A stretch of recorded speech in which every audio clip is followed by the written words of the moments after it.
Hello guys, welcome back to my YouTube channel. आज हम लोग बात करेंगे nature and the western concept, यानी कि प्रकृति और जो वेस्टर्न यानी कि इंग्लैंड और अमेरिकन जो लिटरेचर था उसमें प्रकृति के बारे में क्या लिखा गया है, या उसका वेस्टर्न जो राइटर थे उसका क्या मोटिव था, प्रकृति के बारे में वो क्या सोचते थे, या कौन कौन से लिटरेरी मूवमेंट लेके आए प्रकृति के लिए, तो उसके बारे में ही पढ़ना है। तो चलिए बात करते हैं। Nature and the environment play ये crucial role in English literature. प्रकृति और जो वातावरण है, पर्यावरण है, वो एक महत्वपूर्ण भूमिका निभाते हैं इंग्लिश लिटरेचर में। Nature writing is literary genre. Nature writing जो है यानी प्रकृति लेखन कह सकते हैं, वो एक साहित्यिक जेनर है, शैली है, स्टाइल बोल सकते हैं। That focus on the exploration environment, जो कि पर्यावरण पे फोकस करता था, पर्यावरण को एक्सप्लोर करता था। Emphasising the relation between human and the natural world, और ह्यूमन यानी कि मानव और जो प्राकृतिक वर्ल्ड था उसके रिलेशन के ऊपर जोर देता था थ्रू विविध imagery and poetic language. Through विविध और इमेजरी और पोएटिक लैंग्वेज के थ्रू विविध इमेजरी एंड पोएटिक लैंग्वेज, यानी कि विविध इमेजरी और पोएटिक लैंग्वेज भाषा के माध्यम से। Nature writing seek to evoke a deeper appreciation of the beauty and complexity of the nature and environment। जो नेचर राइटिंग था वो नेचर और इन्वायरमेंट यानी कि प्रकृति और वातावरण पर्यावरण का जो ब्यूटी था, सुंदरता था, और उसका जो कॉम्प्लेक्सिटी मतलब जटिलता बोल सकते हैं, जटिलता जो था उसे डीपली एप्रिसिएट करते थे, एक्सप्लोर करते थे। Author use natural element to convey deeper meaning, explore human and reflect cultural attitude towards the world around us. जो प्राकृतिक लेखक थे यानी कि नेचुरल जो राइटर थे, वो नेचुरल एलिमेंट का यूज करके और ह्यूमन का इमोशन और उसका जो कल्चरल एटीट्यूड था उसको एक्सप्लोर करते थे towards the world around us, यानी पूरे दुनिया में उसे एक्सप्लोर करते थे। So nature played an important role in English literature, इसलिए जो इंग्लिश लिटरेचर में नेचर एक महत्वपूर्ण भूमिका निभाते हैं। Industrial revolution began in Britain from 1750 to 1830। जो औद्योगिक क्रांति है उसका शुरुआत ब्रिटेन में हुआ था 1750 ईस्वी के दशक में, जो कि 1830 ईस्वी तक चला था। This then began to spread to other country, और ये धीरे धीरे करके पूरे यूरोप में फैला और वहाँ से फिर सारे देश में, दुनिया में फैल गया। During industrial revolution manual labour was replaced by mass production and there was a great economic growth. अब इंडस्ट्रियल रिवॉल्यूशन में क्या हुआ था, आपको पता होगा उस टाइम, मतलब इंडस्ट्रियल रिवॉल्यूशन से पहले ज़्यादा लेबर का ज़रूरत पड़ता था और जो प्रोडक्शन था वो कम था। लेकिन औद्योगिक क्रांति के बाद ये चीज़ उल्टा हो गया, लोगों की कम ज़रूरत पड़ी और मास प्रोडक्शन भी ज़्यादा हुआ, जिससे there was a great economic growth, जिससे वहाँ क्या हुआ कि आर्थिक जो वृद्धि है वो बहुत तेज़ी से हुई। In this time people was migrating from village to city, और इस टाइम क्या हुआ, जो लोग थे वो माइग्रेट कर रहे थे, पलायन कर रहे थे गाँवों से शहर की ओर। इन 1798 1798 में the romantic age began with the publication of lyrical ballad, और 1798 ईस्वी में रोमांटिक एज का शुरुआत हो जाता है लिरिकल बैलेट के पब्लिकेशन से। In industrial revolution people's emotion were disappearing, और जब औद्योगिक क्रांति हुआ था तो जो लोगों का इमोशन था प्रकृति के प्रति यानी कि नेचर के प्रति, वो धीरे धीरे खत्म हो रहा था। इन रोमांटिक एज में true love and emotion come out of people to nature, और रोमांटिक एज में यानी रोमांटिक एज से पहले इंडस्ट्रियल रिवॉल्यूशन हुआ था, उस टाइम जो लोगों का इमोशन था और प्यार जो था नेचर के प्रति वो धीरे धीरे खत्म हो रहा था। लेकिन रोमांटिक एज में लोगों का इमोशन और उसका जो प्यार है नेचर के प्रति वो उभर कर आया, बाहर आया। नेचर हैज़ ऑलवेज बीन ये सोर्स ऑफ मोटिवेशन, और नेचर जो है वो सोर्स ऑफ मोटिवेशन हमेशा रहा है for poet thought history even during the Greek and Roman empire. और पोएट के लिए वो आज से ही नहीं, मतलब ग्रीक एम्पायर और रोमन एम्पायर जब से था उस टाइम से ही नेचर मोटिवेशन का सोर्स रहा है पोएट के लिए। In British English literature William Wordsworth was a Pioneer of modern British romantic culture. अब ब्रिटिश लिटरेचर में जो है विलियम वर्ड्सवर्थ जो है वो मॉडर्न ब्रिटिश रोमांटिक कल्चर का पायनियर माना जाता है, यानी कि वो लीड कर रहे थे, या फिर कह सकते हैं कि रोमांटिक मूवमेंट जो उसको शुरुआत करने वाला विलियम वर्ड्सवर्थ ही थे, और इसके जो फ्रेंड एस.टी. कॉलरिज थे। He was tired of the noise of the city from 1799। ये जो है वो शहर के शोर शराबे से थक गए थे, परेशान हो गए थे। From 1799 he retired to his home town, और ये क्या करते हैं वापस ही अपने होम टाउन आ जाते हैं 1799 ईस्वी में। वर्ड्सवर्थ का मानना है नेचर हैव सम पावर, कि नेचर के पास कुछ पावर है, that can make people's heart infected है, कि नेचर के पास कुछ पावर है जो लोगों के दिल को इन्फेक्ट कर देते हैं, प्रभावित कर देती है। And nature will move people with tranquillity and beauty, और जो नेचर है वो लोगों को शांति और सुंदरता की ओर स्थानांतरित कर देती है। And can lead people to joy, और लोगों को आनंद की ओर ले जाती है। Romanticism was a literary movement that started by William Wordsworth and S T. Coleridge in 1798। Romanticism एक मूवमेंट था, लिटरेरी मूवमेंट था, जो कि विलियम वर्ड्सवर्थ और एस.टी. कॉलरिज द्वारा 1798 ईस्वी में शुरू किया गया था। रोमांटिक मूवमेंट या रोमांटिसिज्म जो है वो सब नेचर के लिए ही था। Wordsworth wrote a lot of romantic idyllic poem in harmony with the nature of his life. in his life. Wordsworth जो थे वो बहुत सारे रोमांटिक आइडियलिक पोएम को लिखे थे अपने लाइफ में, जो कि नेचर को समर्पित था। Natural object presented as an independent aesthetic character in his poem, and for the first time truly become the object of human aesthetic. William Wordsworth क्या करते थे, जो प्राकृतिक चीज़ें होती थी जैसे पेड़ पौधे नदी तालाब, उसको ना स्वतंत्र रूप से अपने पोएम में डिस्क्राइब करते थे, उसको प्रस्तुत करते थे, उसका जो चित्रण करते थे वो बहुत ही स्वतंत्र रूप में करते थे।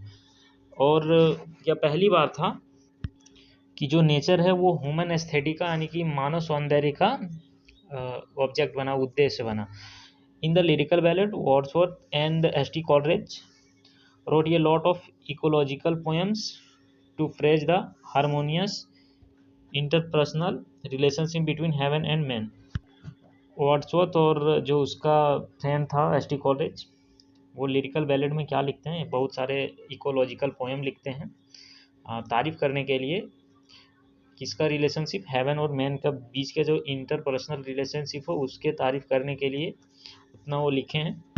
अब यहाँ हम ब्रिटिश रोमांटिक लिटरेचर के बारे में बात कर रहे थे, अब आगे है American. Cooper is known as the pioneer of American literature and the first American writer to achieve world wide fame. अब कूपर जो हैं वो अमेरिकन लिटरेचर का पायनियर माना जाता है, यानी कि आप कह सकते हो कि अमेरिकन लिटरेचर को शुरू करने वाले, और इसने ये पहले अमेरिकन राइटर थे जिसने वर्ल्ड वाइड फेम अचीव किया था।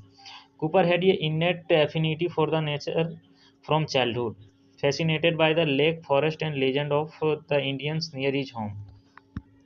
कूपर को बचपन से ही मतलब प्रकृति के प्रति आत्मीय प्यार था, यानी कि क्या कह सकते हैं कि अंदर से प्यार था जो कि उसे मोहित कर रहा था। By the lakes forest and legend of Indians near his home, कि अमेरिकन राइटर थे ये कूपर, तो बहुत सारे इंडियंस भी इसके आसपास, उसके घर के आसपास रहते थे, तो वो झीलें और जो जंगल थे वो उसे फैसिनेट कर रहे थे, यानी कि उसे मोहित कर रहे थे। Thoreau is one of the greatest ecologist novelist in the post romantic literature period. जो थोरो है वो पोस्ट रोमांटिक लिटरेचर पीरियड के ग्रेटेस्ट नॉवलिस्ट थे। Walden lake is a classical work written by Thoreau. अब जो वाल्डन लेक है इसका एक क्लासिकल वर्क है। Thoreau once said in Walden lake. अब जो थोरो है वो वाल्डन लेक में जो इसका वर्क है उसमें लिखे हैं, सॉरी कहते हैं, I went to the jungle, कि मैं एक बार जंगल जाता हूँ, because I wanted to live in a free and simple way, क्योंकि ये फ्री और सिंपल वे में रहना चाहता था, पूरे स्वतंत्र रहना चाहते थे और साधारण जीवन जीना चाहता था। Only facing the most real thing in life, it depend on how I can understand what life mean to me. Only facing the most real thing in life, यानी कि जीवन के सभी वास्तविक चीज़ों को वास्तविक चीज़ों का सामना करना। It depend on how I can understand what life means to me, कि मेरे लिए मेरे पर ये निर्भर करता है और मैं ये कैसे समझ सकता हूँ कि मेरे लिए जो जीवन है वो क्या है। ये जीवन को समझने के लिए वहाँ गए थे। ओनली इन दिस वे, और इस प्रकार, when I die I will not find that I have not really live, और केवल इस प्रकार जब मैं मर जाता हूँ, यानी मर जाऊँगा, जब मैं वास्तव में जिंदा नहीं बचूंगा, यानी कि मतलब मर जाऊंगा, जिंदा नहीं रहूँगा। I want to live deeply and absorb the vitality of life. तो ये इसलिए वहाँ मतलब अपने लाइफ को डीपली इंजॉय करना मतलब चाहते थे और एब्जॉर्ब करना चाहते थे अपने जीवन शक्ति को। His writings emphasize the importance of nature and self reliance, और इसका जो राइटिंग था वो जोर देता था नेचर और सेल्फ रिलायंस के ऊपर। Leaves of grass is a collection of poetry by Walt Whitman which celebrate nature, humanity and the individual spirit. Leaves of Grass एक अमेरिकन का जो पोएट है वाल्ट विटमैन, उसके द्वारा लिखा गया है, जिसमें वो डिस्क्राइब करते हैं नेचर, ह्यूमैनिटी और इंडिविजुअल स्पिरिट को। Since William Wordsworth is known as the father of English romantic poetry, चूँकि विलियम वर्ड्सवर्थ को इंग्लिश रोमांटिक पीरियड का फादर माना जाता है, his attitude towards nature is extremely important, और इसका जो एटीट्यूड था नेचर के प्रति वो बहुत ज़्यादा इम्पॉर्टेंट था। The concept of the nature is important not only for William Wordsworth, और जो नेचर के प्रति कॉन्सेप्ट था वो विलियम वर्ड्सवर्थ के लिए केवल इम्पॉर्टेंट नहीं था, but also for other English romantic poet, but other English जो रोमांटिक पोएट थे उसके लिए भी था, who lived during the time of Wordsworth, जो वर्ड्सवर्थ के टाइम के पोएट थे उसके लिए भी इम्पोर्टेंट था, नेचर का कॉन्सेप्ट उसके लिए भी इम्पोर्टेंट था।